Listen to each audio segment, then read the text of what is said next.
வறியவருக்கு உணவு வழங்குவது மூதாதையருக்கு திதி கொடுத்த புண்ணியம் கிடைக்கும். மதுரையில் கடந்த 4 வருடங்களாக ரோட்டோரத்தில் உள்ள வறியவர்கள் மற்றும் மனநலம் பாதிக்கப்பட்டவர்கள் என தினமும் 300 பேருக்கு மதிய உணவு வழங்கும் திட்டத்திற்கு நீங்களும் உதவலாமே. மேலும் தொடர்புக்கு மதுரையின் அட்சய பாத்திரம் டிரஸ்ட் சேர்மன் நெல்லை பாலு 9442630815. காஞ்சி பெரியவர் மகிமையை சொல்லும் சம்பவங்களோடு மதுரை அனுஷத்தன் அனுகிரகம் நிறுவனர் நெல்லை பாலு அவர்கள் தொகுத்து வழங்கும் ஸ்ரீ மகா பெரியவா மகிமை சிறப்பு தொகுப்பு. ஹரஹர சங்கர ஜெய ஜெய சங்கர காஞ்சி சங்கர காமகோடி சங்கர. எல்லாம் வல்ல நம் ஜெகத்குருவின் திருவருளால் இந்த நாள் இனிய நாளாக அமைய அன்பு பிரார்த்தனைகள். ஒருமுறை மகா பெரியவர் காஞ்சிபுரத்தில் இருந்த பொழுது, காஞ்சிபுரத்தில் எப்பொழுதெல்லாம் இருக்கிறாரோ அப்பொழுதெல்லாம் மிகப்பெரிய கூட்டம் மடத்திற்கு வந்து மகா பெரிவாளை தரிசித்துவிட்டு வாழ்க்கையில் தனக்கு கிடைக்காத ஒன்றை தான் கிடைத்ததாக நினைத்து சந்தோஷப்படுவது வழக்கம். அதுபோல ஒரு முறை 6 வைஷ்ணவர்கள் காஞ்சி மடத்திற்கு வருகிறார்கள். 6 பேரும் பெரிவாடத்தில் வந்தபொழுது அதில் 5 பேர் மட்டும் வைஷ்ணவர்களுக்கே உரிய வழக்கப்படி நெற்றியிலே நல்ல திருமணிட்டு கொண்டு நல்ல ஒரு பெரிய ஜரிகை வேட்டி அணிந்து கொண்டு அப்படியே வந்து அந்த 5 பேருமே மகா பெரிவாளை தரிசித்த மாத்திரத்தில் கீழே விழுந்து வணங்குகிறார்கள். வைஷ்ணவ சம்பிரதாயத்தில் தண்டன் சமர்ப்பித்தல் என்று பொருள். தண்டன் என்றால் எப்படி ஒரு குச்சியை வைத்தால் அப்படியே கீழே விழுகிறதோ அதே போல சரணாகதி தத்துவம் மாதிரி அப்படியே கீழே விழுந்து வணங்குவது வைஷ்ணவர்களுக்கு வழக்கம். அந்த அடிப்படையிலே 5 பேரும் விழுந்து வணங்குகிறார்கள்.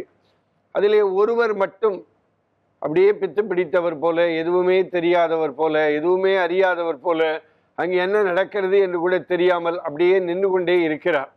உடனே அங்கே இருக்கிறவர்களில் ஒருவர் அவர் பெரியவாளத்தில் சொல்கிறார், பெரியவா, இவர் என்னுடைய மாமா, இவருக்கு என்னமோ தெரியவில்லை, ஒரு மாதிரி பித்து பிடித்தவர் போல நடந்து கொண்டிருக்கிறார், என்ன நடக்கிறது என்று தெரியாமலே இருக்கிறார். நிறைய மருத்துவரிடத்தில் எல்லாம் கொண்டு போய் காண்பித்தோம், நிறைய கஷேத்திரங்களுக்கெல்லாம் போனோம், ஸ்ரீசைலம் உட்பட பல்வேறு கஷேத்திரங்களுக்கெல்லாம், குணசீலம் போன்ற கஷேத்திரங்களுக்கெல்லாம் போய் காண்பித்தோம்.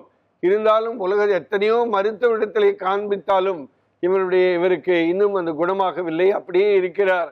இருந்தாலும் உலகத்திற்கெல்லாம் மருத்துவராக தயாபரனாக விளங்கி கொண்டிருக்கிற உங்களிடத்திலே அழைத்து வந்தாலாவது இவன் குணமடைவானா என்று நினைத்து கொண்டு அவனையும் என்னுடைய மாமாவையும் சேர்த்து அழைத்து கொண்டு வந்திருக்கிறோம் என்று பெரியவாடத்திலே அந்த அன்பர் சொன்ன மாத்திரத்திலே பெரியவா அப்படியே மனதிலே தியானம் செய்துவிட்டு என்ன நினைத்ததோ தெரியவில்லை, ஒரு விஷ்ணு சகஸ்ரநாமத்தில் இருக்கிற ஒரு ஸ்லோகத்தை சொல்லி அதை 108 முறை சொல்லுங்கள் என்று சொல்லுகிறார். அங்கே இருக்கிறவர்கள் சொல்ல இந்த 5 பேரும் சேர்ந்து சொல்ல ஆரம்பித்த உடனே பெரியவாளை தரிசிக்க வந்தவர்கள் அத்தனை பேரும் இந்த ஸ்லோகத்தை 108 முறை சொல்கிறார்கள். அப்படியே சொல்லிக்கொண்டே இருக்கிற பொழுது அந்த பெரியவா சொல்லி முடித்த உடனே மடத்திலே ஒரு குண்டா இருக்கிற ஒருவரை அழைத்து வா என்று அழைக்கிறார். என்ன பெரியவா, திடீரென்று மடத்திலே குண்டா இருக்கிற ஒருத்தரை அழைச்சிடுவான்னு சொன்ன உடனே நல்ல புஷ்டியா இருக்கிற ஒருத்தரை அழைத்து கொண்டு வருகிறார்கள். அப்படி கொண்டு வந்த உடனே பெரியவா சொல்றார், இந்த மனநலம் பாதிக்கப்பட்டு குணமே சரி செய்யவே முடியாத மருத்துவர்களாலே சரி செய்ய முடியாமல் இருந்த அந்த வைஷ்ணவ அன்பரை அந்த வந்த அன்பருடைய மாமா தலையிலே ஓங்கி ஒரு குட்டு என்று சொல்கிறார். இன்னொரு முறை குட்டு என்று சொல்கிறார்.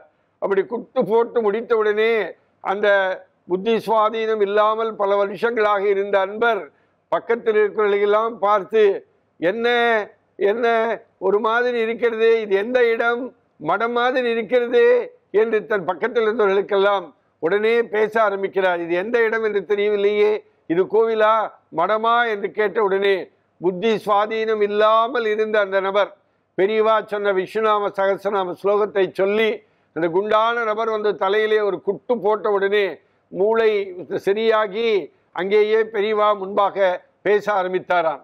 ஏனால் இந்த உலகத்தினுடைய மருத்துவராக விளங்கி கொண்டிருக்கிற பெரியவா இப்படி பல நேரங்களில் பல பேருடைய வியாதியை நிவர்த்தி செய்திருக்கிறார், சரி செய்திருக்கிறார் என்பதை நினைத்து பார்க்கிற போது ஒரு அற்புதமான கடவுளான பெரியவா காலத்தில் நாம் வாழ்ந்தோம் என்பதுதான் ஒரு மிகப்பெரிய சிறப்பு. ஹரஹர சங்கர ஜெய ஜெய சங்கர காஞ்சி சங்கர காமகோடி சங்கர. எல்லாம் வல்ல நம் ஜெகத்குருவின் திருவருளால் இந்த நாள் இனிய நாளாக அமைய அன்பு பிரார்த்தனைகள். ராம் ராம். ஓம் ஸ்ரீ மகாபெரிவா திருவடிகளே சரணம்.